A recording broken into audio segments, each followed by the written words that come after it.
कुंजा बिहारी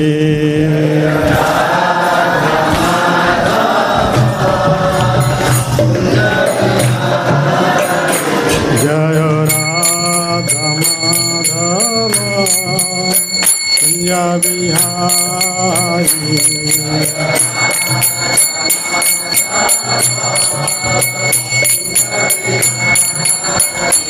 जय गोपीजन वल्लभ गिरिवरधारी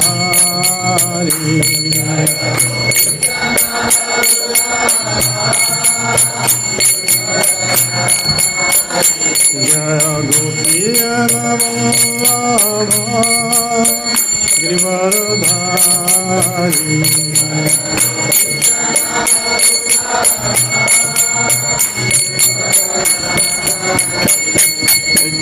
यशोदानंदन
जय श्री श्री राधा माधव की जय श्री श्री राधा गोविंद देव की जय श्री श्री सीताराम लक्ष्मण हनुमान जी की जय जगोद गुरु शिल प्रभुपाद की जय पतित पावन शिल गुरुदेव की जय Shrimad Bhagavad Gita as it is की जय श्रीमद् भक्त वृंद की निताई गौर प्रेमानंदे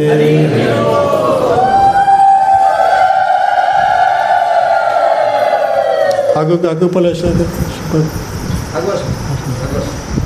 आसो पर पचर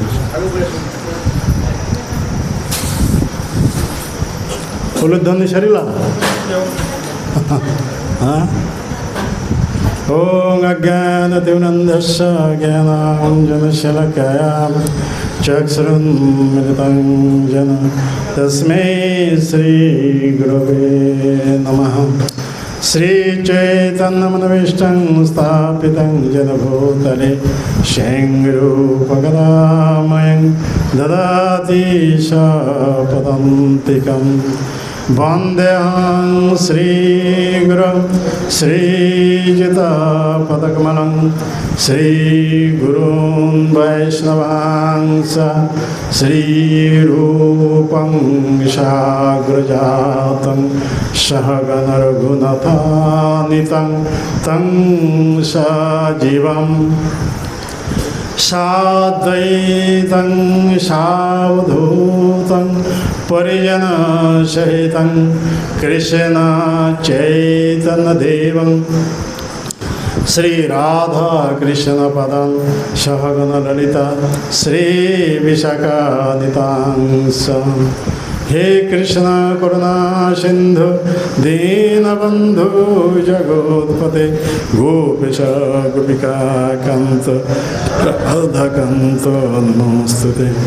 तप्तकांचन गौरांगी राधे वृंदावनेश्वरी वृषभानुसुतदेवी प्रणमामि हरिप्रिये। वाञ्छाकल्पतरुभ्यश्च कृपा सिन्धुभ्यैव च पतितानां पावनेभ्यो वैष्णवेभ्यो नमो नमः। नमो महावदन्नाय कृष्ण प्रेम प्रदायते कृष्णाय कृष्ण चैतन्य नाम्ने गौरीतिसे नमः। नीलाचल निवासाय नित्याय परमात्मने बलभद्र सुभद्राभ्यां जगन्नाथाय ते नमः। जय श्री कृष्ण चैतन्य प्रभु नित्यानंद श्री अद्वैत गदाधर श्रीवासदि गौर भक्तवृंद। समस्त हाथ उठाते उच्च स्वर का हरे कृष्ण कृष्ण कृष्ण हरे हरे हरे राम राम राम हरे हरे हरे कृष्ण कृष्ण कृष्ण हरे हरे हरे राम राम राम हरे हरे। और उच्च स्वर हरे कृष्ण कृष्ण कृष्ण हरे हरे हरे राम राम राम हरे हरे। ओम नमो भगवते वासुदेवाय। ओम नमो भगवते वासुदेवाय। ओम नमो भगवते वासुदेवाय। आनंद लीलामय विग्रहाय हेमावदीपो छवि सुंदराय तस्मै महाप्रेम रसप्रदाय चैतन्य चंद्राय नमो नमस्ते चैतन्य चंद्राय नमो नमस्ते चैतन्य चंद्राय नमो नमस्ते। नमो विष्णुपादाय कृष्णपृष्ठाय भूतले श्रीमते गौरगोविंद स्वामिनिति नामिने नमो विष्णुपादाय कृष्णपृष्ठाय भूतले श्रीमते भक्तिवेदांत स्वामिनिति नामिने नमस्ते सरस्वती देव गौरवाणी प्रचारिणे निर्विशेष शून्यवादी पश्चात्पदशतारिणे। जय श्री गुरुदेव जय श्री प्रभुपाद जय आचार्य वृंद वैष्णव वृंद गौर निताय श्री श्री राधा गोविंद देव सीताराम लक्ष्मण हनुमान जी की जय। श्रीमद् भगवद गीता प्रथम अध्याय ये अध्याय नामकरण कर अर्जुन विषाद योग।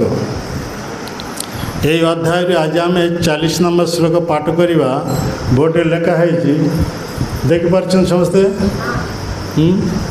बहुत दृष्टिशक्ति अच्छी समस्त। हाँ मोर ना से लगी ये दिव्य दृष्टि लगाना जाए। हाँ देखिए आप समस्त मो पर पुनरावृत्ति करवा। अधर्माभिभवाद कृष्ण प्रदुष्यन्ति कुलस्त्रियां स्त्रीषु दुष्टासु वर्ष्णेयां जायते वर्णशङ्करम्।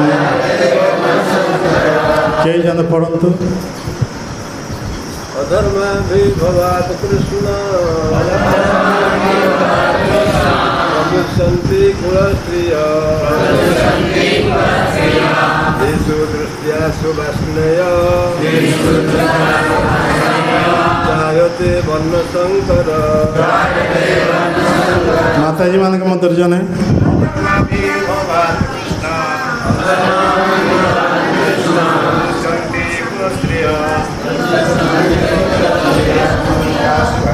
माताजी मान ग्रह में कहा गया ना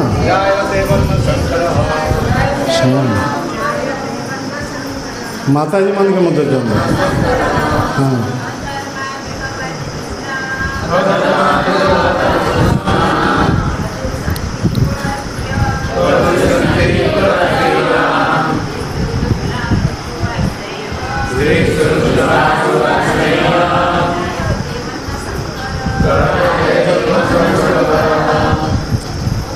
शब्दानुवाद समस्ते मो पर पुनरावृत्ति करेंगे। अधर्म अधर्म अभिभवात बलवत्तर हेले प्रबल हेले कृष्ण हे कृष्ण प्रदुष्यन्ति दूषित हो जाती कुल स्त्री माने स्त्रीषु स्त्रीलोक मानकर ସତୀତ୍ୱ ଦୁଷ୍ଟ ଆଶୁ ଏପରି ନଷ୍ଟ ହେଲେ ବାର୍ଷ୍ଣେୟ ହେ ବିଷ୍ଣୁ ବଂଶଜ ଜାୟତେ ଏପରି ହୁଏ ବର୍ଣ୍ଣଶଙ୍କର ମାନେ ଜାରଜ ସନ୍ତାନ। ଶ୍ଲୋକର ଅନୁବାଦ ସମସ୍ତେ ମୋ ପରେ ପରେ ପୁନରାବୃତ୍ତି କରିବେ। ହେ କୃଷ୍ଣ ହେ ବିଷ୍ଣୁ ବଂଶଜ, ଯେତେବେଳେ ପରିବାରରେ ଅଧର୍ମ ପ୍ରବଳ ହୋଇ ଉଠେ ସେତେବେଳେ କୁଳ ସ୍ତ୍ରୀମାନେ ଦୂଷିତ ହୋଇଯାଆନ୍ତି ଏବଂ ସେମାନଙ୍କର ସତୀତ୍ୱ ନଷ୍ଟ ହେବା ଦ୍ୱାରା ବର୍ଣ୍ଣଶଙ୍କର ଜାରଜ ସନ୍ତାନ ଜାତ ହୁଅନ୍ତି। তে শ্লোকের উপর কেউ কথার উপর এত গুরুত্ব দেওয়া যাচ্ছে। আপনার শ্লোক পাঠ করিলে অনুবাদ শব্দানুবাদ শুনিলে পুনি অনুবাদ শুনিলে কেউ কথার উপর গুরুত্ব দেওয়া যাচ্ছে। হ্যাঁ স্ত্রীମାନଙ୍କର ହଁ ଥ୍ୟାଙ୍କ ୟୁ କଥା ବୁଝିପାରିଲେ। ସ୍ତ୍ରୀଲୋକମାନଙ୍କର ସତୀତ୍ୱର ଉପର ଏ ଗୁରୁତ୍ୱ ଆରୋପ କରାଯାଇଛି। ସ୍ତ୍ରୀଲୋକମାନଙ୍କର ଏକମାତ୍ର ଶକ୍ତି ହେଉଛି ସତୀତ୍ୱର ପାୱାର। ସତୀତ୍ୱ ପ୍ରଭାବରେ ସୂର୍ଯ୍ୟର ଗତିରୋଧ କରିଦେଇପାରିବେ। ଏହା ହେଉଛି ସ୍ତ୍ରୀଲୋକମାନଙ୍କର ସତୀତ୍ୱର ପ୍ରଭାବ। ଯେଉଁ ସତୀତ୍ୱ ପ୍ରଭାବ ପାଇକି ସମସ୍ତେ ତାଙ୍କର ଚରଣ ନତ ହେଇଯିବେ। ସତୀ ଅନସୂୟାଙ୍କର ପାଖରେ ବ୍ରହ୍ମା ବିଷ୍ଣୁ ମହେଶ୍ୱର ତିନି ଜଣ ଆସି ସତୀତ୍ୱ ପରୀକ୍ଷା ନେବା ପାଇଁ ଆସି ସେମାନେ ପରାସ୍ତ ହୋଇ ତିନି ଜଣ ଯାକ ତାଙ୍କ ସନ୍ତାନ ହେଇଗଲେ। ସତୀତ୍ୱର ପ୍ରଭାବ, ଆମେ ସେଇ ସତୀତ୍ୱର ଉପରେ କଥା କହିବା। ଆଉ ପୁରୁଷର ହେଉଛି କ'ଣ? ବ୍ରହ୍ମଚର୍ଯ୍ୟ ପ୍ରଭାବ। ହଁ ପୌରୁଷତ୍ୱ, ପୁରୁଷର ପୌରୁଷତ୍ୱ ଏହାକୁ କୁହାଯାଏ ବ୍ରହ୍ମଚର୍ଯ୍ୟର ପ୍ରଭାବ। ଏହାର ଉପରେ ଆଧାରିତ କରି ଆମର ଏ ଭାରତ, ମହାନ ଭାରତ, ପୃଥିବୀର ସମସ୍ତ ରାଷ୍ଟ୍ର ପାଖରେ ଏକମାତ୍ର ପୂଜ୍ୟ ମହାନ ଭାରତ କୁହାଯାଉଛି। ଭାରତ କାହିଁକି ମହାନ? ଏଇନା ପ୍ରଶ୍ନ ଉଠିଛି, ଭାରତ କାହିଁକି ମହାନ? ହଁ ନାରୀର ସତୀତ୍ୱ ଆଉ ପୁରୁଷର ପୌରୁଷତ୍ୱ। ସାମନେ ସେମିତି କରିବ ନା, ସାଇଡ଼୍କୁ ନେଇଯାଅ। ଏହା ହେଉଛି ଏଥିଲାଗି ଭାରତ ମହାନ। ସମସ୍ତ ପୃଥିବୀର ସମସ୍ତ ରାଷ୍ଟ୍ର ପାଖରେ ଭାରତ ଏକମାତ୍ର ପୂଜ୍ୟ। ହଁ କି ନା? ହଁ ଏ ହେଉଛି ଏକମାତ୍ର ପୂଜ୍ୟ। ଏଥିଲାଗି ଏତେ ସମ୍ମାନୀୟ କାହିଁକି? ଏଥିଲାଗି ଭାରତ ମହାନ। ଏ ଭାରତରେ ଯେତେ ସବୁ ଭଗବାନଙ୍କର ଅବତାର ଏ ଭାରତ ଭୂମିରେ ହେଇଥିଲେ, ହେଉଛନ୍ତି ଆଉ ହେବେ। ହଁ କେଉଁଥିଲାଗି? ଏଇ ନାରୀର ସତୀତ୍ୱର ଉପରେ ଆଧାରିତ କରି, ପୁରୁଷର ପୌରୁଷତ୍ୱର ଉପରେ ଆଧାର କରି ଭଗବାନ ଏହିପରି ପିତା, ଏହିପରି ନାରୀ, ଏହିପରି ପିତାକୁ କେନ୍ଦ୍ର କରି ସେ ଜନ୍ମଲୀଳା ପ୍ରଦର୍ଶନ କରନ୍ତି। ଭଗବାନ ହେଉଛନ୍ତି ଅଜର, ଯାହାର ଜନ୍ମ ନାହିଁ, କିନ୍ତୁ ଏଇ ନାରୀର ସତୀତ୍ୱ, ପୁରୁଷର ପୌରୁଷତ୍ୱ ଏହାକୁ କେନ୍ଦ୍ର କରି ଏହିପରି ପୁରୁଷ, ଏହିପରି ସ୍ତ୍ରୀକୁ ପିତାମାତା ରୂପରେ କେନ୍ଦ୍ର କରି ସେ ଜନ୍ମଲୀଳା ପ୍ରଦର୍ଶନ କରିଛନ୍ତି। ଏହା ହେଉଛି ମହା, ଏଇ ମହତ୍ଵ। ତ ଏଠି ଏଇ କଥା କିଏ ଉତ୍ଥାପନ କରିଛନ୍ତି? ଏଠାରେ ଏ କଥା କିଏ କହୁଛନ୍ତି? ଅର୍ଜୁନ କହୁଛନ୍ତି ଭଗବାନ କୃଷ୍ଣଙ୍କୁ। ଯଦି ଯୁଦ୍ଧ ହେବ, ଯୁଦ୍ଧରେ କେଉଁମାନେ ମରିବେ? ପୁରୁଷମାନେ ମରିଯିବେ। ହଁ ପୁରୁଷମାନେ ଯଦି ମରିଯିବେ, ସେ ପୁରୁଷମାନଙ୍କ ପତ୍ନୀମାନେ ସବୁ କ'ଣ ହେଇଯିବେ? ହଁ ବିଧବା ହେଇଯିବେ। ହଁ ତ ସେଇ ପୁରୁଷ ବୀରମାନଙ୍କର ପତ୍ନୀମାନେ ସମସ୍ତେ ଯଦି ଏହିପରି ବିଧବା ହେଇଯିବେ, ସ୍ୱାମୀହୀନ ହେଇଯିବେ ସବୁ ଯୁବତୀ ସ୍ତ୍ରୀମାନେ, ସେତେବେଳେ ସେମାନେ କ'ଣ ହେଇଯିବ? ପରପୁରୁଷ ସହିତ ମିଶିବା ପାଇଁ ଚାହିଁବେ। ହଁ, ପରପୁରୁଷ ସହିତ ମିଶିବା ପାଇଁ ଯଦି ଚାହିଁବେ ସେତେବେଳେ କ'ଣ ହେବ? ହଁ, ବର୍ଣ୍ଣ ଶଙ୍କର ସନ୍ତାନ, ଅବାଞ୍ଛିତ ସନ୍ତାନ ସବୁ ଭରିଯିବ। ଆଜି ସମାଜରେ କାହିଁକି ଏମିତି ହେଉଛି? ଏଇ ଅବାଧ ମିଳାମିଶା ଯୋଗୁଁ। ଏଥିଲାଗି ବର୍ଣ୍ଣ ଶଙ୍କର ସନ୍ତାନ ଜାତ ହେବା ଯୋଗୁଁ ସମଗ୍ର ଜଗତରେ କ'ଣ ଚାଲିଛି? ସଂଘର୍ଷ, ଯୁଦ୍ଧ ଏସବୁ ଲାଗି ରହିଛି। ଏସବୁ ଅବାଞ୍ଛିତ ସନ୍ତାନ ଭରି, ସେଇ କଥା ଏଠାରେ ଅର୍ଜୁନ ଏଠାରେ କହୁଛନ୍ତି। ଆମେ ଏଇ ପ୍ରସଙ୍ଗ ଆଲୋଚନା କରିବା। ବର୍ତ୍ତମାନ ସମସ୍ତେ ଧ୍ୟାନ ସାଗର ଶ୍ରବଣ କରିବେ। ପ୍ରଭୁପାଦ ଏଠାରେ ଭାବାର୍ଥରେ କ'ଣ କହିଛନ୍ତି? ହଁ, ସମସ୍ତେ ଧ୍ୟାନ ସାଗର ଶ୍ରବଣ କରନ୍ତୁ। ସୁନ୍ଦର ଜନସମାଜ ହେଲେ ସମାଜର ଅର୍ଥାତ୍ ସାମାଜିକ ଜୀବନରେ ସମୃଦ୍ଧି ଏବଂ ଆଧ୍ୟାତ୍ମିକ ଉନ୍ନତି ଲାଭ କରାଯାଇପାରିବ। ବର୍ଣ୍ଣାଶ୍ରମର ବ୍ୟବସ୍ଥା ଏପରି ଭାବରେ କରାଯାଇଛି ଯେ ରାଜ୍ୟ ତଥା ସମାଜରେ ସାଧାରଣ ଆଧ୍ୟାତ୍ମିକ ଉନ୍ନତି ନିମିତ୍ତ ଆବଶ୍ୟକ ଉତ୍ତମ ଜନସମାଜ ଏତଦ୍ୱାରା ସୃଷ୍ଟି କରାଯାଇପାରିବ। ଏ ପ୍ରକାର ଜନସମାଜ ସ୍ତ୍ରୀଲୋକମାନଙ୍କର ସତୀତ୍ୱ ଏବଂ ବିଶ୍ୱସ୍ତତା ଉପରେ ନିର୍ଭର କରେ। ଦେଖନ୍ତୁ, ସ୍ତ୍ରୀଲୋକମାନଙ୍କର ସତୀତ୍ୱ ଆଉ ବିଶ୍ୱସ୍ତତା। କିନ୍ତୁ ଚାଣକ୍ୟ ପଣ୍ଡିତ କ'ଣ କହୁଛନ୍ତି? ବିଶ୍ୱାସ ନୈବ କଦାଚନ ସ୍ତ୍ରୀଷୁ ରାଜକୁଲେଷୁ। କେବେ ହେଲେ ରାଜନୀତିବିଦମାନଙ୍କୁ ବିଶ୍ୱାସ କରିବ ନାହିଁ କିମ୍ବା ସ୍ତ୍ରୀଲୋକମାନଙ୍କର ବିଶ୍ୱାସ କରିବ ନାହିଁ। ହଁ, ଏଠାରେ କ'ଣ କହୁଛନ୍ତି ପ୍ରଭୁପାଦ? ଏହା ପାଟି କରିବ ନାହିଁ। ଏଠାରେ କ'ଣ କହୁଛନ୍ତି ପ୍ରଭୁପାଦ? ସ୍ତ୍ରୀଲୋକମାନଙ୍କର ସତୀତ୍ୱ ଆଉ ବିଶ୍ୱସ୍ତତା କେଉଁଥି ଲାଗି? ଯଦି ସେ ସ୍ତ୍ରୀ ଧର୍ମପରାୟଣ ହେବେ, ପତିବ୍ରତା ହେବେ, ସତୀ ହେବେ, ତାହେଲେ ସେ ସ୍ତ୍ରୀ ଆଉ ଏଇପରି ସାଧାରଣ ସ୍ତ୍ରୀ ଭଳି ନୁହନ୍ତି। ବିଶ୍ୱାସ ନୈବ କଦାଚନ ସ୍ତ୍ରୀଷୁ ରାଜକୁଲେଷୁ। ହଁ, ଆଜିକାଲି ରାଜକୁଲେଷୁ ମାନେ ସବୁ ଶୂଦ୍ର। ଶୂଦ୍ରମାନେ ଭୋଟ ପ୍ରାପ୍ତ ହୋଇ କ୍ଷତ୍ରିୟ ସିଂହାସନରେ ଯାଇ ବସିଛନ୍ତି। କ୍ଷତ୍ରିୟ ମେଣ୍ଟାଲିଟି ନାହିଁ। ହଁ, କଥା କେବଳ କ'ଣ? ମିଛ କଥା। ୟା କରିବି, ସେୟା କରିବି, ସେୟା କରିବି, କିଛି ନାହିଁ।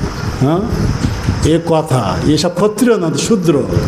କ୍ଷତ୍ରିୟ ମାନେ ମୁଖରୁ ଯେଉଁ କଥା ବାହାରିବ ତା କେବେ ହେଲେ ପ୍ରାଣ ଚାଲିଯିବ, ତଥାପି କଥା ପରିବର୍ତ୍ତନ ହେବ ନାହିଁ। ତାହାକୁ କୁହାଯାଉଛି କ୍ଷତ୍ରିୟ। ଆଜିକାଲି ଶୂଦ୍ରମାନଙ୍କ ଦ୍ୱାରା ଭୋଟ ପ୍ରାପ୍ତ ଏକ ଶୂଦ୍ରକୁ ସେଇ କ୍ଷତ୍ରିୟ ସିଂହାସନରେ ବସାଇ ଦିଆଯାଉଛି। ତା ସ୍ୱଭାବ ହେଉଛି କ୍ଷତ୍ରିୟ, ଏ ଶୂଦ୍ର। ସେ କେମିତି କ୍ଷତ୍ରିୟ ନିୟମ ପାଳନ ପାରିବ କି? କ୍ଷତ୍ରିୟ ରାଜଧର୍ମ, ତ ସେ କ୍ଷତ୍ରିୟ ଧର୍ମ ପାଳନ କରିପାରୁନି। ଆଜିକାଲି ଏଇସବୁ ବୈଦିକ ଶିକ୍ଷା ଉଠିଯିବା ଯୋଗୁଁ ପାଶ୍ଚାତ୍ୟ ଶିକ୍ଷା ପ୍ରଭାବରେ ସ୍ତ୍ରୀଲୋକମାନଙ୍କର ମଧ୍ୟରେ ସତୀତ୍ୱ ନାହିଁ। ଏ କାରଣ ହେଉଛି ଶିକ୍ଷାର ଯୋଗୁଁ। ଆମର ବୈଦିକ ଶିକ୍ଷାର ପ୍ରଚଳନ ନଥିବା ଯୋଗୁଁ ଏ ପାଶ୍ଚାତ୍ୟ ଶିକ୍ଷା ଏହାକୁ କେନ୍ଦ୍ର କରି ସମସ୍ତଙ୍କ ମଧ୍ୟରେ, ପୁରୁଷର ମଧ୍ୟରେ ପୌରୁଷତ୍ୱ ନାହିଁ, ସ୍ତ୍ରୀଲୋକମାନଙ୍କର ମଧ୍ୟରୁ ସତୀତ୍ୱ ନାହିଁ। ହଁ, କଥା ବୁଝିଗଲା? ଏଠାରେ ଇଏ ଆମର ବୈଦିକ ସଂସ୍କୃତି। ଏଠି ଲାଗି ପ୍ରଭୁପାଦ ଏଠାରେ କହୁଛନ୍ତି ଯେ ଯେଉଁ ସମସ୍ତ ସ୍ତ୍ରୀଲୋକମାନେ ଏହିପରି ସତୀତ୍ୱର ଉପରେ ନିଜର ଜୀବନ ନିର୍ବାହ କରୁଛନ୍ତି, ସେସବୁ ସ୍ତ୍ରୀ କୌଣସି ସାଧାରଣ ସ୍ତ୍ରୀ ନୁହନ୍ତି। ଏ ସମସ୍ତଙ୍କ ପାଖରେ ମାତୃବତ୍, ମାତୃବତ୍ ପର ଦ୍ୱାରେଷୁ। ସେତେବେଳେ ସେମାନଙ୍କୁ ଦର୍ଶନ କଲେ ସମସ୍ତଙ୍କ ମଧ୍ୟରୁ ମାତୃଭାବ ଜାତ ହେଇଯିବ। ସତୀ ସ୍ତ୍ରୀକୁ ଦର୍ଶନ କଲା ମାନେ କ'ଣ ହେବ? ମାତୃଭାବ ପ୍ରକଟ ହେଇଯିବ ସବୁ। ଆଜିକାଲି ସ୍ତ୍ରୀଲୋକମାନଙ୍କୁ ଦର୍ଶନ କଲେ କ'ଣ? ସବୁ କାମ ଭାବ ପ୍ରକଟ ହେଇଯାଏ। କାହିଁକିନା ସ୍ତ୍ରୀଲୋକମାନଙ୍କର ବେଶଭୂଷା ଠିକ୍ ନାହିଁ ଆଜିକାଲି। ପାଶ୍ଚାତ୍ୟ ଶିକ୍ଷା ପ୍ରଭାବରେ ସବୁ ରଜଗୁଣ ବର୍ଦ୍ଧିତ କରିଦେବ। ଏଠାରେ କେତେ ଗୁରୁତ୍ୱପୂର୍ଣ୍ଣ କଥା କୁହାଯାଉଛି, ଆମେ ଏଇ କଥା ଆଲୋଚନା କରିବା। ସମସ୍ତ ଧ୍ୟାନ ସାଗର ଶ୍ରବଣ କରନ୍ତୁ। ଯେପରି ପିଲାମାନେ ପିଲାମାନେ ଖୁବ୍ ସହଜରେ ପଥଭ୍ରାନ୍ତ ହୋଇଯାଆନ୍ତି, ସେହିପରି ସ୍ତ୍ରୀ ଲୋକମାନେ ଖୁବ୍ ସହଜରେ ପତିତା ହୋଇଯାଆନ୍ତି। ଏଠାରେ ପିଲାମାନେ ଯେପରି ସହଜରେ ପଥଭ୍ରାନ୍ତ ହୋଇଯାଆନ୍ତି, ସ୍ତ୍ରୀ ଲୋକମାନେ ଠିକ୍ ସେହିପରି ପତିତା ହୋଇଯାଆନ୍ତି। କାହିଁକି ଏମିତି କଥା କୁହାଗଲା? କାହିଁକି ନା ମନୁ ସଂହିତା, ମନୁ ହେଉଛନ୍ତି ଆମର ମନୁଷ୍ୟମାନଙ୍କର ପିତା, ତାଙ୍କଠାରୁ ମନୁଷ୍ୟ ଜାତି ଆସିଛନ୍ତି, ସ୍ୱୟଂ ମନୁ। ତେଣୁ ମନୁ ହେଉଛନ୍ତି ମାନବ ଜାତିର ପିତା।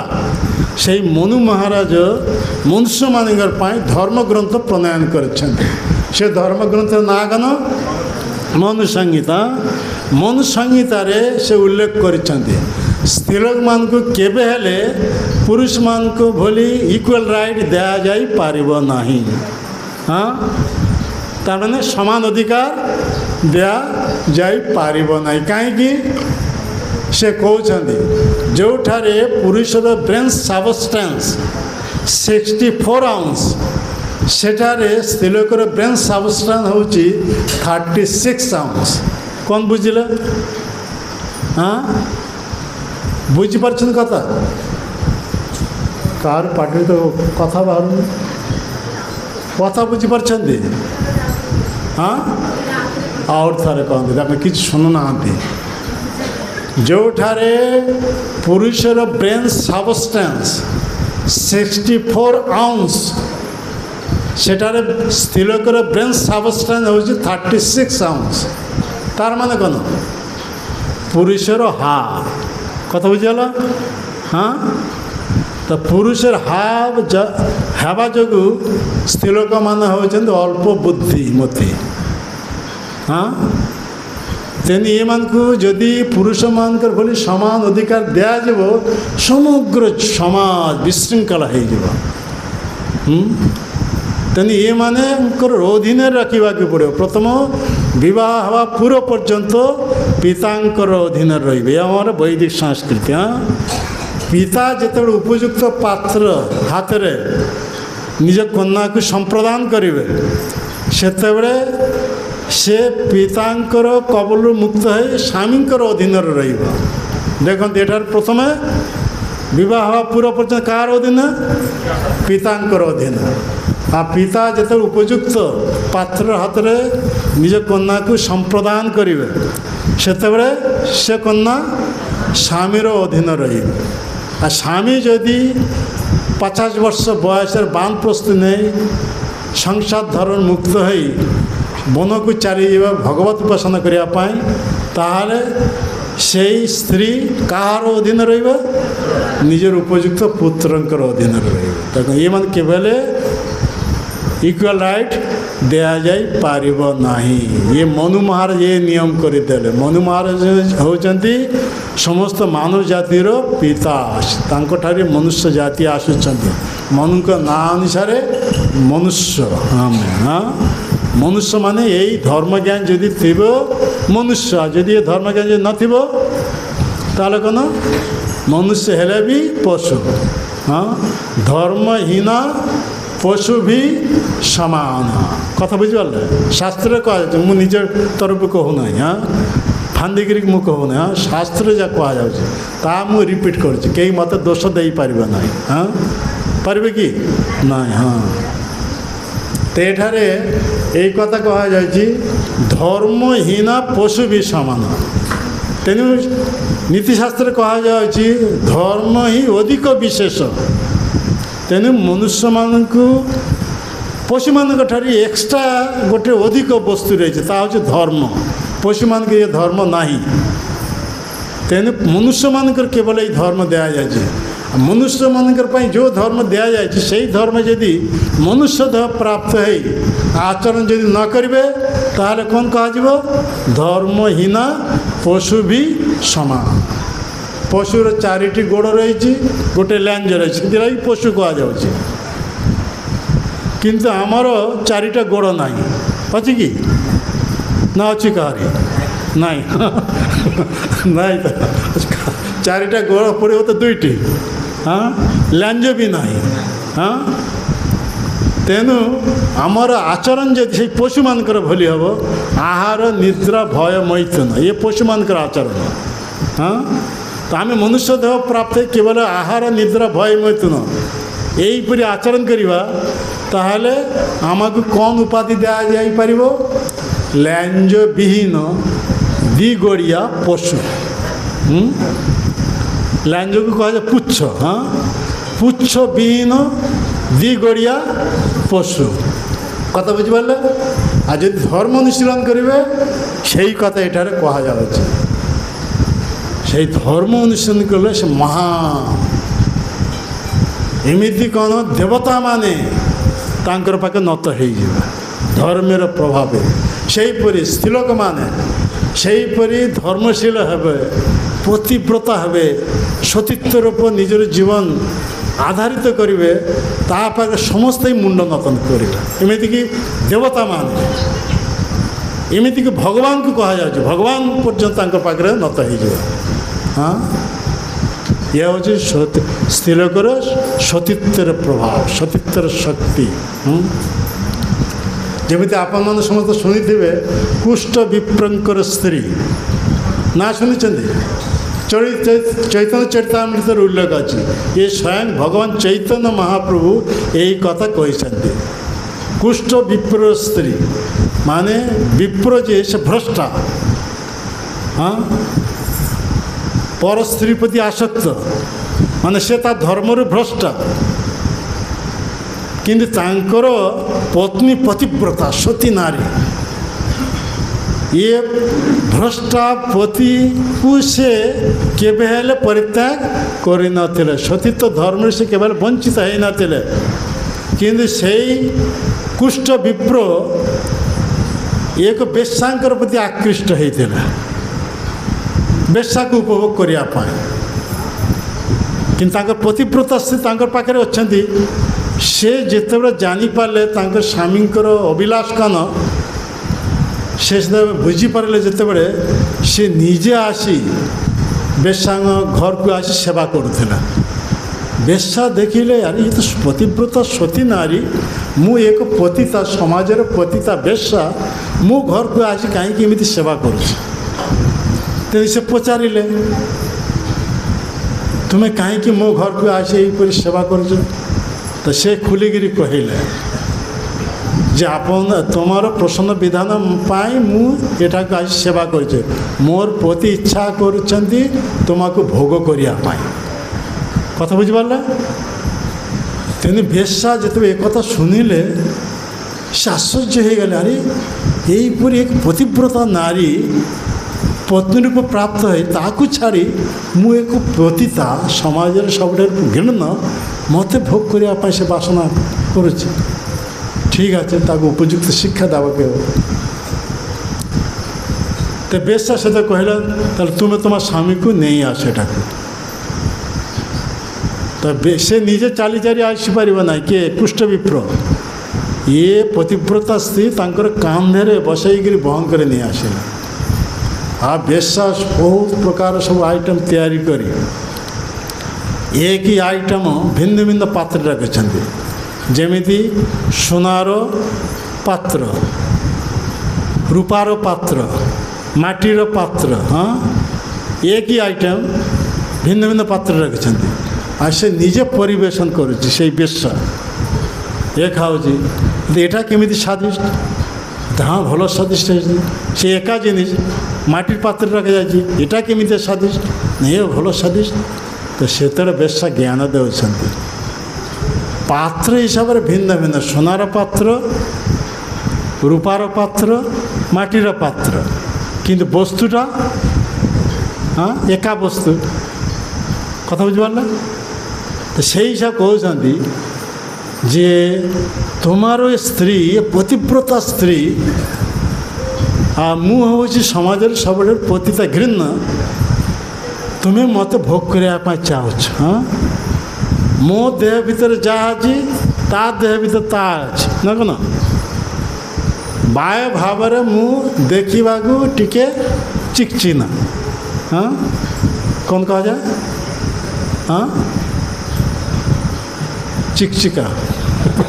হ্যাঁ কোন হ্যাঁ সুন্দর হ্যাঁ ବାୟ ଭାବରେ କିନ୍ତୁ ସତୀତ୍ୱ ଗୁଣ ନାହିଁ ହଁ ବେଶା କିନ୍ତୁ ୟା ସତୀତ୍ୱ ଗୁଣ କେତେ ମହାନ ହଁ ସବୁ ଗୁଣ ଠାରୁ ଛପିଯିବ ସତୀତ୍ୱ ଗୁଣ ତାକୁ ଛାଡ଼ି ତୁମେ ଏଇପରି ମୋତେ ଭୋଗ କରିବା ପାଇଁ ଆସୁଛ ଏଟାକୁ ତୁମେ ତ ବ୍ରାହ୍ମଣ ତୁମେ ଲାଜ କରୁନାହିଁ ଏ ଜ୍ଞାନରେ ଉଦୟ ହେଇଗଲା ସେତେବେଳେ କ'ଣ ଭୋଗ କରିବା ପାଇଁ ଚାହୁଁଛ ହଁ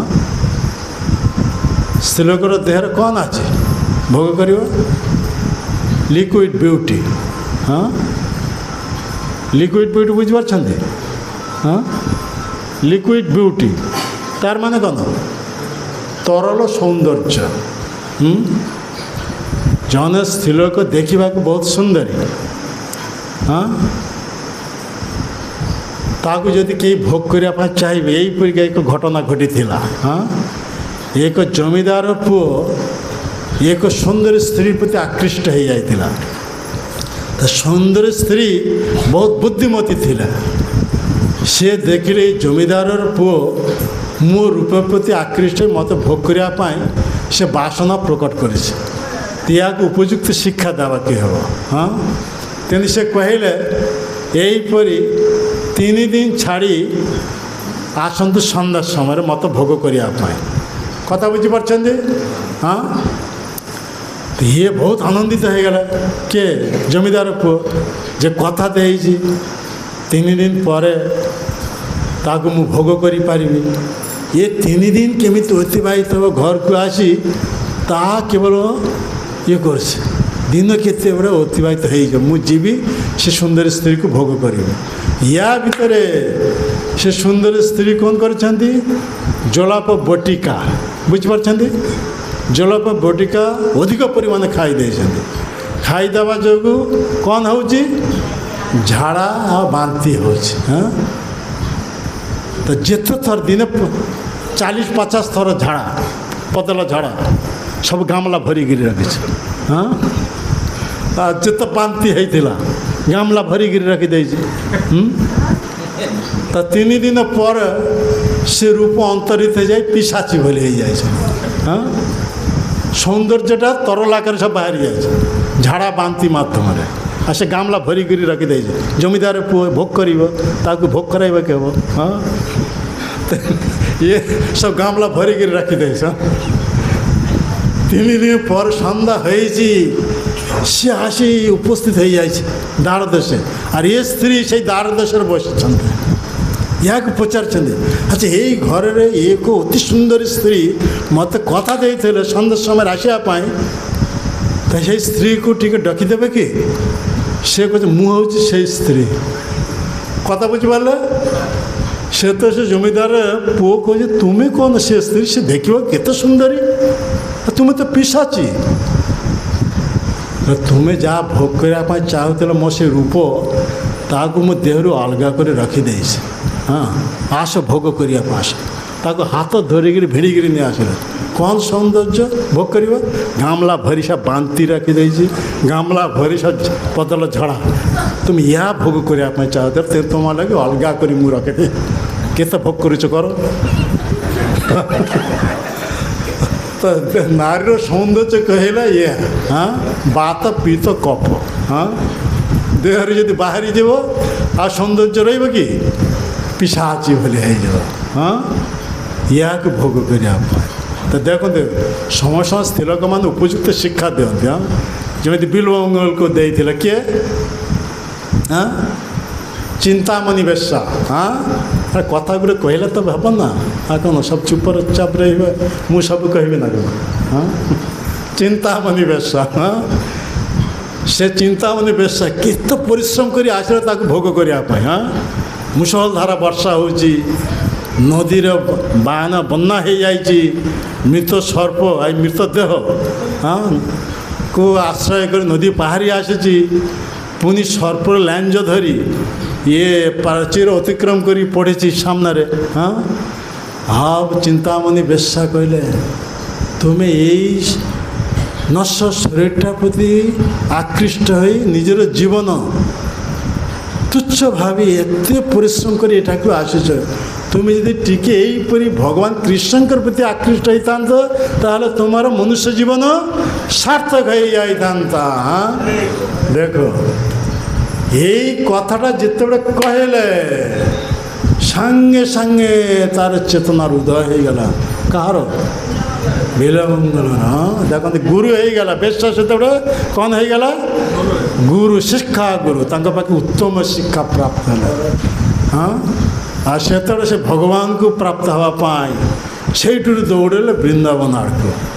ପୁଣି ଯାଉଛନ୍ତି, ଯିବା ବାଟରେ ରାସ୍ତାରେ ଦେଖୁଛନ୍ତି ଗୋଟେ ସୁନ୍ଦରୀ ସ୍ତ୍ରୀ କୁଳବଧୂ ପୁକୁରୀରେ ସ୍ନାନ କରୁଛନ୍ତି।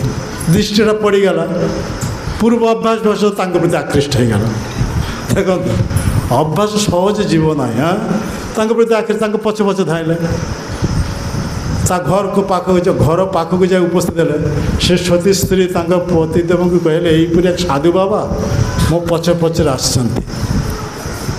ତାଙ୍କର ପତିଦେବ ଶୁଣିଲେ ସାଧୁ ବାବା ଆସିଛନ୍ତି, ଯାଅ ଯାଅ, ସେ କ'ଣ ଚାହୁଁଛନ୍ତି ତା କାମନା ପୂର୍ଣ୍ଣ କର। ତ ସ୍ୱାମୀ ଯେତେବେଳେ ଅନୁମତି ଦେଲେ, ଇଏ ସତୀ ସ୍ତ୍ରୀ ଆସିଲେ, ହେ ସାଧୁ ବାବା ଆପଣ କ'ଣ ଇଚ୍ଛା କରିଛନ୍ତି? ଇଏ ସତୀ ସ୍ତ୍ରୀ ଯେତେ ସାମ୍ନାରେ ଆସି ଏହିପରି କଥା କହିଲେ, ସେତେବେଳେ ବିଲମଙ୍ଗଳ ପୁଣି ଚେତନାର ଉଦୟ ହେଇଗଲା। ଆରେ ମୁଁ ୟାକୁ ଭୋଗ କରିବା ପାଇଁ ମୁଁ ୟା ପଛେ ପଛେ ଧାଇଁ ଆସୁଛି। ତେଣୁ ସେ କହିଲେ, ହେ ମା, ତୁମର ବେନିରେ ମାନେ କେଶରେ ଯେ କଣ୍ଟା ଲାଗିଛି, ଦୁଇଟା କଣ୍ଟା ମୋତେ ଦିଅ। ତ ଇଏ ସତୀ ସ୍ତ୍ରୀ ଚିନ୍ତା କଲେ, ସାଧୁ ବାବା ତ ବାଟ ଦେଇ ଆସିଥିଲା, ଗୋଡ଼ରେ କଣ୍ଟା ବିନ୍ଧି ଯାଇଛି, ତେଣୁ ଇଏ କଣ୍ଟା ଦେଇ ସେ କଣ୍ଟା ବାହାର କରିବେ। ହଁ, ତେଣୁ ଇଏ ଦୁଇଟା କଣ୍ଟା ଦେଇଦେଲେ କେଶରୁ ବାହାର କରି। ଇଏ ସେତେବେଳେ ଚିନ୍ତା କଲେ, ଏଇ ଆଖି ହେଉଛି ମୋର କ'ଣ ସର୍ବନାଶର କାରଣ, ପତିତର କାରଣ, ସ୍ତ୍ରୀ ପ୍ରତି ଆକୃଷ୍ଟ ହେବାର କାରଣ। ତେଣୁ ସାଙ୍ଗେ ସାଙ୍ଗେ ବିଲମଙ୍ଗଳ ଠାକୁର ସେଇ ଦୁଇଟା କଣ୍ଟା ନେଇ ନିଜ ଆଖି ଫୁଟାଇ ଦେଲେ। ଦେଖନ୍ତୁ ମାନେ ପୂର୍ବ ଜନ୍ମରେ ତପସ୍ୟା କରି ବହୁତ ଉଚ୍ଚ ସ୍ଥିତି ସେ ପ୍ରାପ୍ତ ହେଇଥିଲେ। ପ୍ରେମ ପ୍ରାପ୍ତ ହେବା ପୂର୍ବରୁ ସ୍ତ୍ରୀ ପ୍ରତି ଆସକ୍ତ ହେବା ଯୋଗୁଁ ଏଇ ପତିତ ହେଇ ପୁଣି ଏଇ ଜନ୍ମରେ ବ୍ରାହ୍ମଣ କୁଳରେ ଜନ୍ମ ନେଇଥିଲେ। ପୁଣି ସେ ଚିନ୍ତାମଣି ବେଶ୍ୟାଙ୍କର ପ୍ରତି ଆକୃଷ୍ଟ ହେଇଥିଲେ। ହଁ, ପୁଣି ସେଇଠି ତା ପାଖକୁ ଉପଦେଶ ପ୍ରାପ୍ତ ହୋଇ କୃଷ୍ଣ ଭଜନ ପାଇଁ ବୃନ୍ଦାବନକୁ ଯାଉଥିଲେ। ଯିବା ବାଟରେ ପୁଣି ଏକ କୂଳର ବଧୂ ସେ ସ୍ନାନ କରି ତା ପ୍ରତି ଆକୃଷ୍ଟ, ତା ପଛେ ପଛେ ଆସିଥିଲେ। କିନ୍ତୁ ସେ ଯେତେବେଳେ ୟାର କାମନା ପୂର୍ଣ୍ଣ କରିବା ପାଇଁ ଚାହିଁଲେ, ସ୍ୱାମୀଙ୍କର ଅନୁମତି ନେଇ, ଇଏ ସେତେ ଚେତନ ହୃଦୟ ହେଇଗଲା। ହଁ, ସେତେବେଳେ କହିଲେ, ମା ତୁମର ବେନିରେ ଦୁଇଟି କଣ୍ଟା ମୋତେ ଦିଅ। ସେ କଣ୍ଟା ଯେତେବେଳେ ଦୁଇଟି କଣ୍ଟା ନିଜ ଆଖି ଫୁଟାଇ ଦେଲା। ହଁ, ଅନ୍ଧ ହେଇଗଲା। ଦେଖନ୍ତୁ ଏଇ ଆଖି ହେଉଛି ଆମର ସର୍ବନାଶର କାରଣ। ତେଣୁ ଆଖି ଫୁଟାଇ ଦେଲେ। ତ ବୃନ୍ଦାବନ ଯିବ କେମିତି? ଭଗବାନ କୃଷ୍ଣ ଏକ ଗୋପାଳ ବାଳକ ବେଶରେ ଆସି ତାଙ୍କ ପାଖରେ ଉପସ୍ଥିତ ହେଇଯାଇଛି। ବାବା ତୁମେ କୁଆଡ଼େ ଯିବ? କେଉଁଟାକୁ ଯିବ? ନା ମୁଁ ବୃନ୍ଦାବନକୁ ଯିବି। ତ ମୋ ବାଡ଼ି ଧର। ସେ ଗୋପାଳ ବାଳକ, ଭଗବାନ କୃଷ୍ଣ ଗୋପାଳ ବାଳକ ହାତରେ ଗୋଟେ ବାଡ଼ି ଧରିଛନ୍ତି। ଗୋଟେ ବାଡ଼ି ଗୋଟେ ପ୍ରାନ୍ତରେ ଭଗବାନ କୃଷ୍ଣ ଧରିଛନ୍ତି, ଆଉ ଗୋଟେ ପ୍ରାନ୍ତରେ କ'ଣ ସେଇ ବିଲମଙ୍ଗଳ ଧରିଛନ୍ତି। ଏହିପରି ନେଇ ତାଙ୍କୁ ବୃନ୍ଦାବନ ଆଣି ଉପସ୍ଥିତ କରାଇଦେଲା ଭଗବାନ କୃଷ୍ଣ। ଆଉ ସେ ଭଗବାନ କୃଷ୍ଣ ସହିତ ଗୌଡ଼ ବାଳକ ବେଶ କହୁଛନ୍ତି, ବାବା ବୃନ୍ଦାବନ ଆସି ଉପସ୍ଥିତ ହୋଇଯାଇଛନ୍ତି, ବର୍ତ୍ତମାନ ମୁଁ ଯାଉଛି। ତାଙ୍କର ହାତରୁ ବାଡ଼ି କାଢ଼ିଲେ ଯେତେ ଚାଲି ଯାଉଛନ୍ତି, ସେତେବେଳେ ବିଲମଙ୍ଗଳ ବୁଝିପାରିଲେ ଏ ଅନ୍ୟ କେହି ନୁହନ୍ତି, ଇଏ ହେଉଛନ୍ତି ମୋର ସେ ଇଷ୍ଟଦେବ ଭଗବାନ କୃଷ୍ଣ। এইটির তার প্রেমের উদয় হয়ে গেল। কাহার? বিলমঙ্গল ঠাকুর। সে সাথে কৌଛନ୍ତି বায় ভাবে মো হাতরু তুমি ছাড়ি পলাই যাচ্ছ, কিন্তু তোমাকে মো হৃদয়রে বন্দী করে রাখছি। এইটির তুমি কেবে হেলে বন্দী দশার মুক্ত হয়ে পলাই পারিব নাই। ইয়াকে প্রেম কুহযাଏ। তা পূর্ব জন্মে সে সাধনা করে কেতে উচ্চ স্থিতিরে পৌঁছিছিল। এই জন্মে টিকেই আসক্তি যোগু বেশ্যা প্রতি আকৃষ্ট হয়েছিল, তারপরে এক কুল স্ত্রী প্রতি আকৃষ্ট হয়েছিল, তারপরে এই আসক্তির যেতে সম্পূর্ণ মুক্ত হয়ে গেল, সেটা ভগবানকে কৃপা প্রাপ্ত হলো। ভগবান তাকে নেই বৃন্দাবনের উপস্থিত করাইলে, আর ভগবান তাঁর হাতের খসি যেতবে গেলে সেটা তাকে হৃদয় প্রেম রজ্জুর দ্বারা বন্দী করে রাখিল।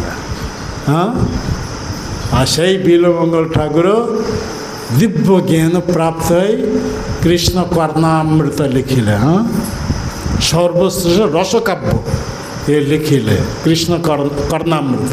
না শুনেছেন? হ্যাঁ, কৃষ্ণ কর্ণামৃত এই মহাকাব্য লিখিলে সে।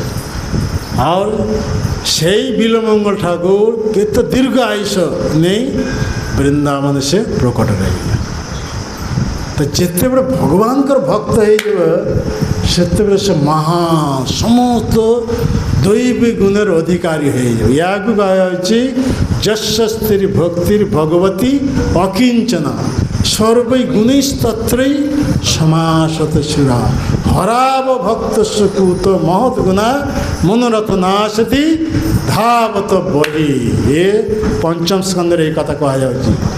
ମନୁଷ୍ୟ ଦେହ ପ୍ରାପ୍ତ ହୋଇ ଯଦି କାହାରି ଭଗବାନ ଠାରେ ଏହିପରି ଭକ୍ତି ପ୍ରକଟ ହୋଇଯିବ, ତାହେଲେ ସମସ୍ତ ଦୈବୀ ଗୁଣ ତାଙ୍କ ମଧ୍ୟରୁ ପ୍ରକଟ ହୋଇଯିବ।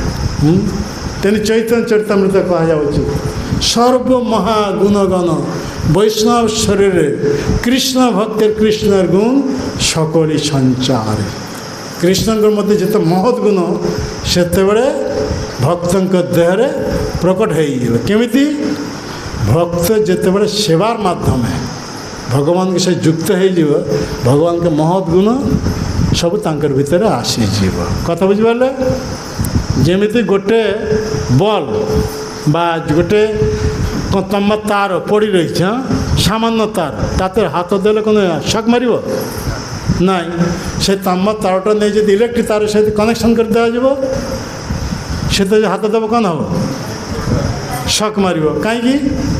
ସେତେବେଳେ ଆଉ ତାମ ତାର ନୁହେଁ, ସେ ସେତେବେଳେ ଇଲେକ୍ଟ୍ରିକ୍ ତାରରେ ପରିଣତ ହୋଇଯାଇଛି। ହଁ, ଆମେ ଭଗବାନଠାରେ ବିଚ୍ଛିନ୍ନ ହେବା ଯାଉ ସାମାନ୍ୟ ଏଇ ତାର ଭଳି। କିନ୍ତୁ ଆମେ ଯଦି ଭଗବାନଙ୍କ ସହିତ ଯୁକ୍ତ ହୋଇଯିବା, ତାହେଲେ ଯେତେ ମହତ୍ ଗୁଣ ଭଗବାନଙ୍କର ମଧ୍ୟରେ ଅଛି ଆମ ଭିତରେ ଆସିଯିବ। କଥା ବୁଝିପାରିଲେ? ଏଇ ପ୍ରସଙ୍ଗରେ ବର୍ତ୍ତମାନ ଗୋଟେ କଥା କହିବି। ମୁଁ ଅଧିକ ସମୟ ରହିପାରିବିନି, କାହିଁକିନା ମୁଁ ମେଡ଼ିସିନ୍ ଖାଉଛି, ସେ ପରିସ୍ରା ଲାଗିଯାଏ, ଅଧିକ ସମୟ ରହିପାରିବି ନା। ଗୋଟେ ଛୋଟିଆ କଥା କହି ଆମେ ଶେଷ କରିବା। ଆପଣମାନେ ସମସ୍ତେ ଜାଣିଛନ୍ତି ମହାଭାରତର କଥା, ସାବିତ୍ରୀଙ୍କର କଥା ନା ଶୁଣିଛନ୍ତି? ହଁ, ସାବିତ୍ରୀ, ସାବିତ୍ରୀ କଥା କେହି ଶୁଣୁନାହାନ୍ତି? ହଁ ହଁ ହଁ, କ'ଣ ବର୍ଷ ବର୍ଷ ସେ ବ୍ରତ ପାଳନ କରୁଛନ୍ତି। ହଁ, ତ ମୁଁ ସେଇ କଥା ପଚାରି, ସାବିତ୍ରୀ କଥା କାହାର ପାଟିରେ କିଛି ଉତ୍ତର ଆସୁନି? ହଁ, ସାବିତ୍ରୀଙ୍କର ନାଁ ଶୁଣିଛନ୍ତି ତ? ତାଙ୍କର ପତି ଦେବଙ୍କ ନାଁ କ'ଣ?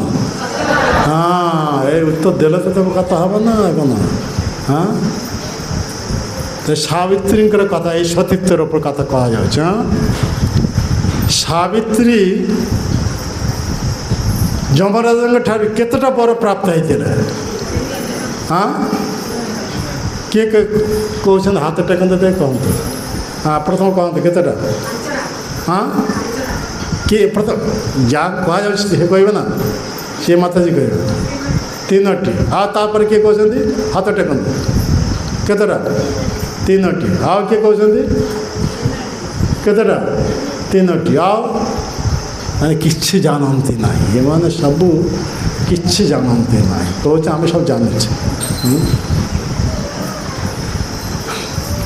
ଆଉ କିଏ? ପ୍ରଭୁଜୀମାନଙ୍କର ମଧ୍ୟରୁ ଏ ତ ମାତାଜୀମାନଙ୍କର ସବୁ ଜଣେ ଗୋଟେ କଥା କହିଲେ ସେଇ କଥା ସମସ୍ତେ କହିଲେ 3ଟି। ଆଉ ପ୍ରଭୁଜୀମାନଙ୍କ ମଧ୍ୟରୁ କିଏ କ'ଣ କହୁଛନ୍ତି? ଗୋଟେ ବର। ହଁ, ତାଠାରୁ ମାତାଜୀମାନଙ୍କର ଟିକେ ବୁଦ୍ଧି ଅଛି, ତାଠାରୁ ଆହୁରି ହୀନ। 5ଟି ବର ସେ ପ୍ରାପ୍ତ ହେଇଥିଲା। କଥା ଶୁଣନ୍ତୁ। ହଁ, ଶୁଣିବା ପାଇଁ ଚାହୁଁଛନ୍ତି? ହଁ, ତାଙ୍କର ଶ୍ୱଶୁରଙ୍କ ଲାଗି 2ଟି ବର,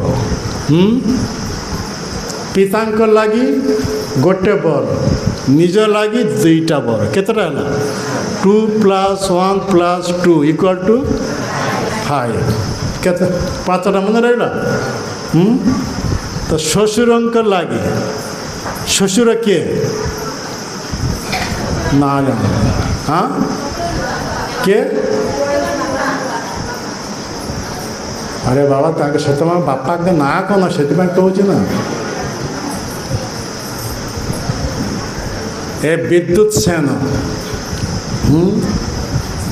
ଶାଳ ଦେଶର ରାଜା, ଦୈବବଶତ ଅନ୍ଧ ହେଇଯାଇଥିଲେ। ହଁ କ'ଣ ହେଇଯାଇଥିଲେ? ଅନ୍ଧ ହେଇଯାଇଥିଲେ। ଏଇ ରାଜପ୍ରାସାଦରେ ଏଇ ଜନ୍ମ ହେଇଥିଲା ତାଙ୍କର ପୁତ୍ର ସତ୍ୟବାନ, ମହାଧାର୍ମିକ ରାଜା, ପ୍ରଜାବତ୍ସଳ ରାଜା, ବହୁତ ଗୁଣରେ ଗୁଣାନ୍ୱିତ। ଆଜ ସେମାନଙ୍କର ଏକମାତ୍ର ପୁତ୍ର ସତ୍ୟବାନ, ସତ୍ୟବାଦୀ, କେବେ ହେଲେ ଜୀବନରେ କୌଣସି ପ୍ରକାର ମିଛ କଥା ଜାଣନ୍ତି ନାହିଁ। କହିବ କ'ଣ? ଜାଣନ୍ତି ନାହିଁ। ହଁ କହିବା ତ ଦୂର କଥା, ହଁ ଜାଣନ୍ତି ନାହିଁ। ସତ୍ୟବାନ, ସତ୍ୟର ଉପରେ ପ୍ରତିଷ୍ଠିତ, ସମସ୍ତ ମହତ୍ ଗୁଣ ତାଙ୍କ ମଧ୍ୟରେ ଥିଲା। ହଁ ସୂର୍ଯ୍ୟଙ୍କର ଭଳି ତେଜିଆନ, ସୂର୍ଯ୍ୟ ଅଗ୍ନିଙ୍କର ଭଳି ତେଜିଆନ, ଇନ୍ଦ୍ରଙ୍କର ଭଳି ବଳବାନ, ଧରିତ୍ରୀ ଭଳି ସହନଶୀଳ, ସମସ୍ତ ମହତ୍ ଗୁଣ ତାଙ୍କ ମଧ୍ୟରେ ବିଦ୍ୟମାନ ଥିଲା। ବହୁତ ଗୁଣର ଅଧିକାରୀ, କିନ୍ତୁ ସେ ପିଲା ଅବସ୍ଥା ଥିଲା। ହଁ ସେଥିଲାଗି ଶତ୍ରୁ ମାନେ ସେଇ ରାଜ୍ୟ ଆକ୍ରମଣ କରି ଅଧିକାର କରିନେଲେ, ରାଜ୍ୟଚ୍ୟୁତ ହେଇଗଲେ। କିଏ? ବିଦ୍ୟୁତ ସେନ, ତାଙ୍କର ପିତା।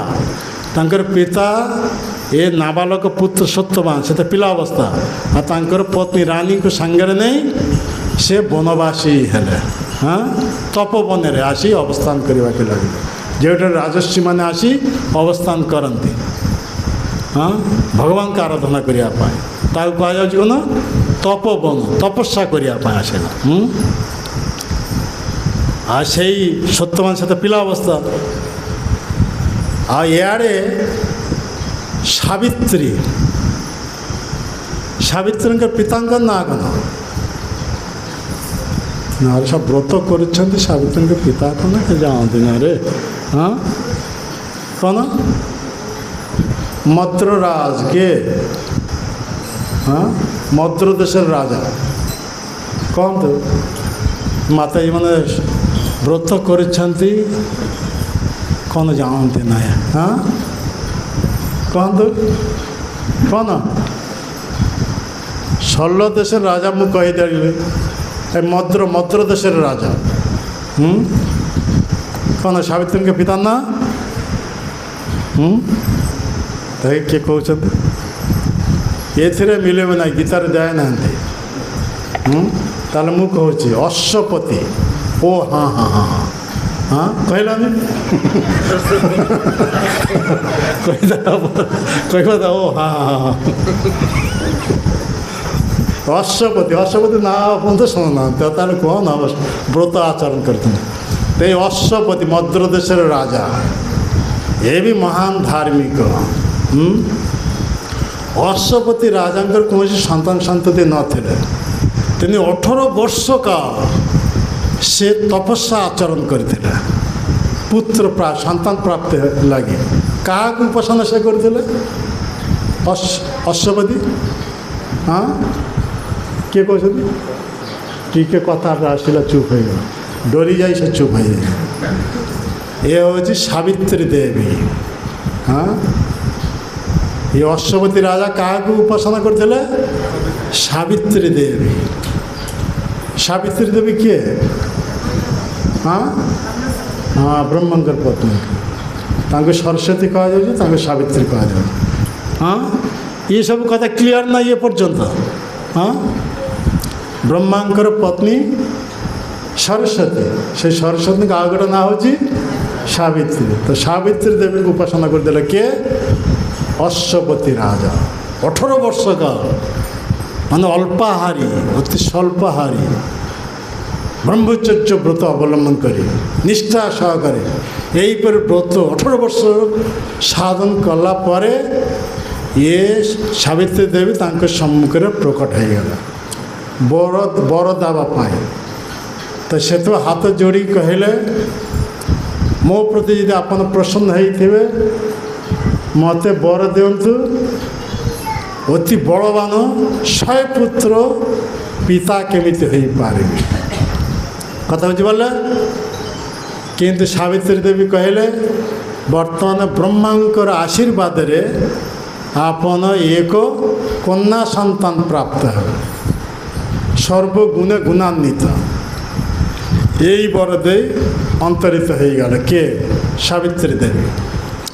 যথা সময়ে অশ্বপতিঙ্কর পত্নী রাজরানী সে এইপরি এক সুন্দরী কন্যা প্রাপ্ত ହେଲା।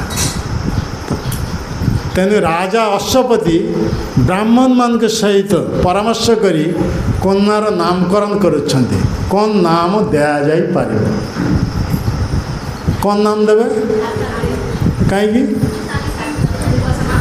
ହଁ, ସାବିତ୍ରୀ ଦେବୀଙ୍କର ବରରେ ଏଇପରି ସନ୍ତାନ ପ୍ରାପ୍ତ ହୋଇଛନ୍ତି, କନ୍ୟା ସନ୍ତାନ ସବୁ ଗୁଣରେ ଗୁଣାନ୍ୱିତ। ତେଣୁ ସେଇ ସାବିତ୍ରୀ ଦେବୀଙ୍କ ନାଁ ଅନୁସାରେ କନ୍ୟାଙ୍କ ନାଁ ଦିଆଗଲା କ'ଣ? ସାବିତ୍ରୀ।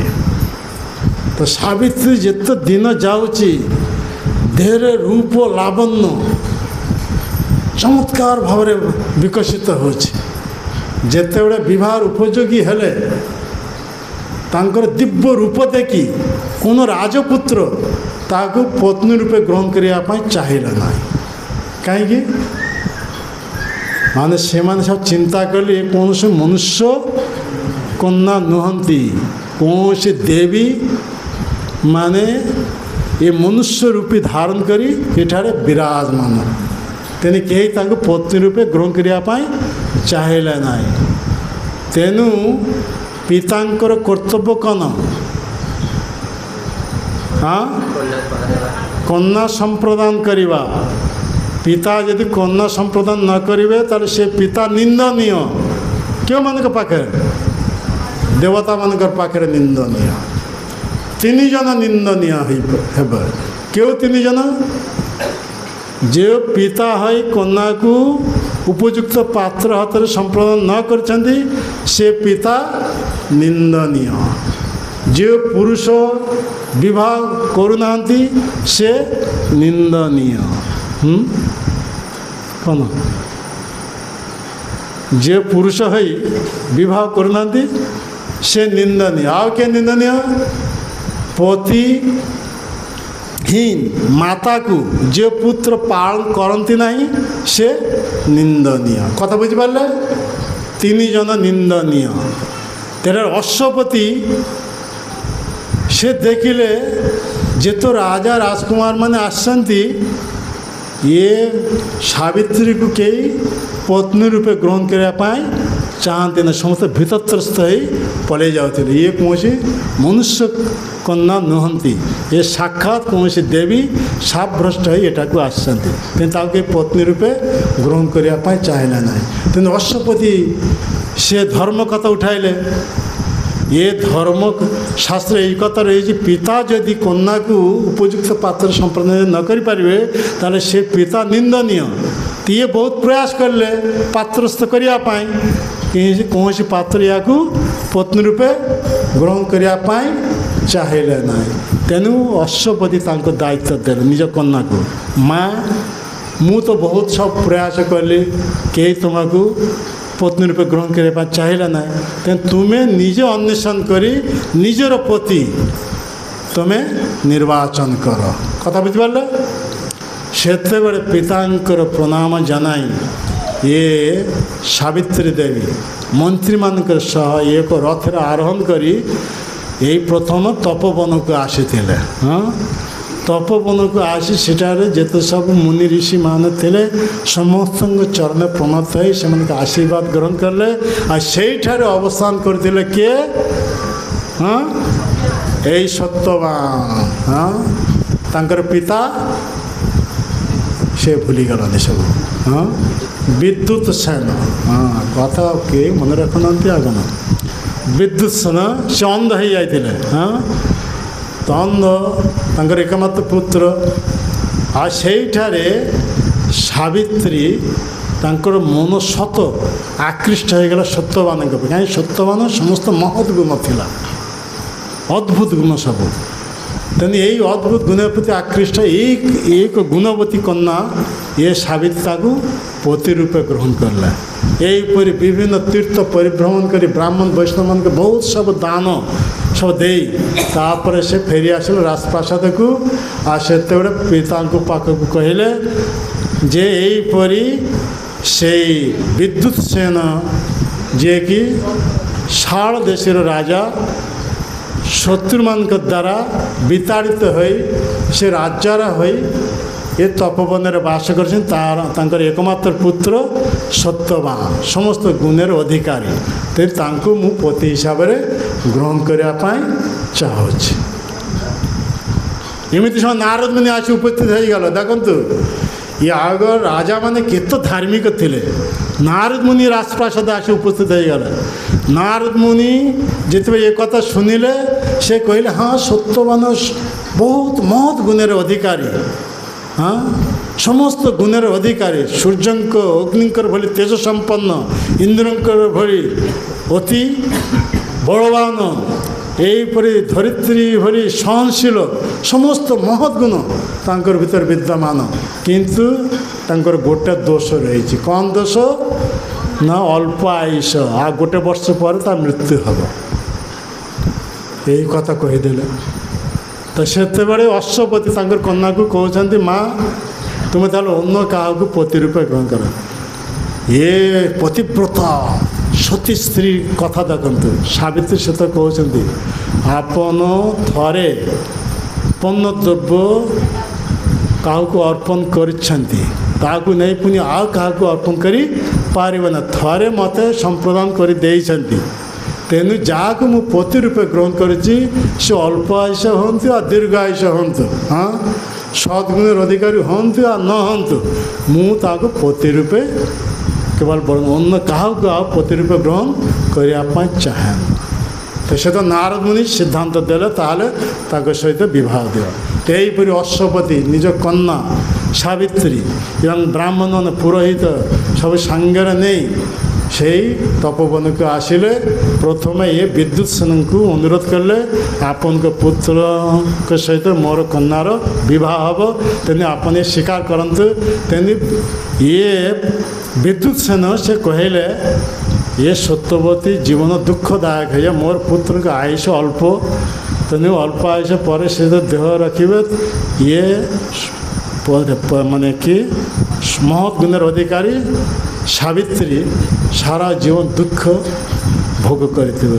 ତେଣୁ ଏ ବିବାହ ଦେବା ପାଇଁ ମୋତେ ଅନୁରୋଧ କରନ୍ତି ନାହିଁ। କିନ୍ତୁ ସାବିତ୍ରୀ ନଛଡ଼ ବାନ୍ଧ ଦେଖନ୍ତି ପତିବ୍ରତ ସ୍ତ୍ରୀର ଧର୍ମ କି କେମିତି ଦେଖନ୍ତି। ଲାଷ୍ଟରେ ବାଧ୍ୟ ହେଲେ ବିବାହ ସମ୍ପନ୍ନ ହୋଇଗଲା।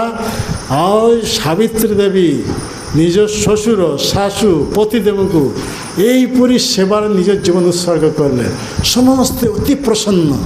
ଆଉ ଇଏ ଦିନ ଗଣୁଛନ୍ତି। ନାରଦ ମୁନି କହିଛନ୍ତି 1 ବର୍ଷ ପରେ ୟାର ମୃତ୍ୟୁ ହେବ। ଏହିପରି ଦିନ ଗଣି ଗଣି ଯାଉଛନ୍ତି। ଆଉ 4 ଦିନ ମାତ୍ର ବାକି ଥିଲା, ବୁଝିପାରିଲେ। ଆୟୁଷ ସରି ଆସିଛି, 4 ଦିନ ପରେ ମୃତ୍ୟୁ ହେବ। ହରିବୋଲ। ଆରେ ସତ୍ୟମାନଙ୍କ ମୃତ୍ୟୁ ହେବ, ଏମାନେ ଶୋଇ ଯାଉଛନ୍ତି ରେ, କ'ଣ ହେବ ଶୁଣନ୍ତୁ। ହଁ, ମୃତ୍ୟୁ ହେବ 4 ଦିନ। ତେଣୁ ଇଏ ସାବିତ୍ରୀ 3 ଦିନ ଉପବାସ କଲେ। 3 ଦିନ ଉପବାସ କରି କଠୋର ବ୍ରତ ଅବଲମ୍ବନ କଲେ। 4ଥ ଦିନ ତାଙ୍କର ପତିଦେବ ବନକୁ ଯାଉଛନ୍ତି କାଷ୍ଠ ସଂଗ୍ରହ କରିବା ପାଇଁ, ଫଳମୂଳ ସଂଗ୍ରହ କରିବା ପାଇଁ। ସେତେବେଳେ ସାବିତ୍ରୀ କହିଲେ ଆଜି ମୁଁ ଆପଣଙ୍କ ସହିତ ବନକୁ ଯିବି। କିନ୍ତୁ ସତ୍ୟବାନ ନେବା ପାଇଁ ଚାହୁଁନଥିଲେ, କିନ୍ତୁ ସାବିତ୍ରୀ ଅନୁରୋଧରେ ବାଧ୍ୟ ହେଲେ। ଯେମିତି ରାମଚନ୍ଦ୍ର ସୀତାକୁ ନେବା ପାଇଁ ଚାହୁଁନଥିଲେ। କଥା ବୁଝିପାରୁଛନ୍ତି। ସୀତାଦେବୀ କେମିତିଆ ନାରୀ? ହଁ ନା କି? ହଁ ନା କ'ଣ? हाँ सती शिरोमणि देखु ये सब सती नारी मान के आदर्श जीवन जोठारे राम ता हूँ अयोध्या। हाँ तेणु यही कथा चिंता करी ये सीता देवी अयोध्यार रहा ना पतिदेव सहित वनवासिनी हेले। हाँ ये ठीक से परी ये सावित्री तांको पतिदेव सहित वन को गले बहुत सब फलमूल संग्रह कले तापरे ये सत्यवान जिते बड़े गचर चढ़ी काठ हाँ संग्रह करते एमती समय शिर पीड़ा आरंभ हो गला शिर पीड़ा आरंभ हो गला कत बुझीपार हाँ कौन है शिर पीड़ा ये तो असहनीय शिर पीड़ा आरंभ हो गला से देहर झाड़ बाहर हो जाऊँगी और स्थिर भाव रही पारे ना संगे संगे सावित्री देवी बुझीपारे यार दिन सारी आसे संगे संगे संगे संगे से भूमि रे बसी पड़े के सावित्री देवी आ निज पतिदेवंकर मुंड तांको कोलरे रखिले एमती समय देखुं रक्त वस्त्र परिहित सूर्यंकर बोली तेज संपन्न एक अद्भुत पुरुष सेठार आसी उपस्थित हो गला नावा से होचन किए जमराज। तो सावित्री देवी पचारे आपन किए आपन परिचय कौन देखु यार सतीत्व गुण जो जमराज निजे परिचय दौरान। हाँ यह हूँ नारीर सतीत्व कथा बुझीपार जमराज परिचय दिखती नाई ये कौन साधारण नारी नुहति तेपरी जिते परिचय देले से देहरु अंगुष्ठ परिमाण ये सूक्ष्म देह फाँस लगे बाहर कर नहीं जाऊँ दक्षिण आड़ को आ सावित्री ता पछ पछ जाऊँ से यमराज कहले हे राजकन्या तुम फेरी जाओ जाइरी पतिदेवंकर अंत्येष्टि क्रिया कर। तो से तो सावित्री कहले मु तो पतिव्रता स्त्री पति व्यतीत मु तो रही पारे पति जोटा को जीवे मुझा को जीवी। तो यमराज ये पतिव्रता स्त्री ये कथा शुणी प्रसन्न है वर देवाई चाहिए जे तुमार कथार मु अत्यंत प्रसन्न हो जाए तुम वर प्रार्थना कर। ये से कहले हाथ जोड़ी हे यमराज आपन हूँ धर्मराज मो प्रति प्रसन्न है वर देवाई चाहते मत यही वर दिंतु मोर शशुर जे कि अंधत्व प्राप्त होती से अंधत्व फेरी पाइबे। तो मु डिटेल्स वर्णना करें तो मो समय परीक्षा लगी जाए पारि बर 5टा कहीदे यही प्रति कथार सन्तुष्ट होपर से वर मागिले द्वितीय वर कौन जे मोर पति शशुर राज्यच्युत होती तेणु सी पुणी केमी राज्य फेरी पाइबे द्वितीय वर। तृतीय वर प्रार्थना कले तृतीय वर कौन ना मोर पिता कौन सन्तान ना तेणु पितांकर औरसे 100 पुत्र बलवान पुत्र प्राप्त हे जो मैंने सुंदर भाव राजकार्य परिचालन करे तृतीय वर प्राप्त है। चतुर्थ वर जे मोर पतिदेव औरसरु मोर गर्भरु 100 पुत्र धर्मपुत्र सब जात हे समस्त बलवान यही वंशर गौरव वृद्धि करेंगे जो हमारा तथास्थ करदे दे ताप स्वामी को नहीं चली जाते ये पतिव्रता सती स्त्री के सावित्री पछ पछ जाऊँ तो से पंचम कथार घायल करदेला क्या जमराज को जे जमराज कहते आप तुम्हें फेरी जाओ राजकन्या एत दूर को आसी जाए फेरी जाओ। तो से सावित्री देवी कहते आपन मत वर देती आमर मोर पतिदेव औरस मोर गर्भरु 100 पुत्र जाता पतिदेव को नहीं जाए मु कड़े जी हाँ केमी सन्तान प्राप्त है। तो कथार जुक्तिर जमराज फेल मारीगला लास्ट पतिदेव को फाँस बद्ध अवस्था मुक्त कर फेरईदेला। देखते एक पतिव्रता नारी जो शशुर अंध थे अंधत्व मुक्त हो गले राज्यच्युत थे राज्य प्राप्त हो गले पिता पुत्रहीन थे 100 पुत्र प्राप्त हेले आई स्वामी मरी जाते पुनर्जीवित कले स्वामी औरस निज गर्भ 100 पुत्र प्राप्त हेले। यह हूँ सतीत्व यही श्लोक ऊपर से लगी ये सतीत्वर ऊपर एत गुरुत्व दिया जाए। स्त्रीलोकर एकमात्र शक्ति हूँ सतीत्व आ पुरुषर एकमात्र शक्ति हूँ ब्रह्मचर्य पौरुषत्व तेणु अर्जुन यही भयभीत हो भगवान कृष्ण के कथा कहते ये जदि युद्ध कर समस्त पुरुष माने जदि मृत्युवरण करेंगे पुरुष मान स्त्री समस्ते विधवा विधवा हो गले कौन हो माने पर पुरुष प्रति आकृष्ट हो अन्य मान सहित मिसब जार जो सन्तान सब उत्पादन कर वंश को नाश कर समग्र विश्व को ध्वंस कर। जय श्रीमद् भगवद गीता की, जय श्री प्रभुपाद की, जय श्री गुरुदेव की।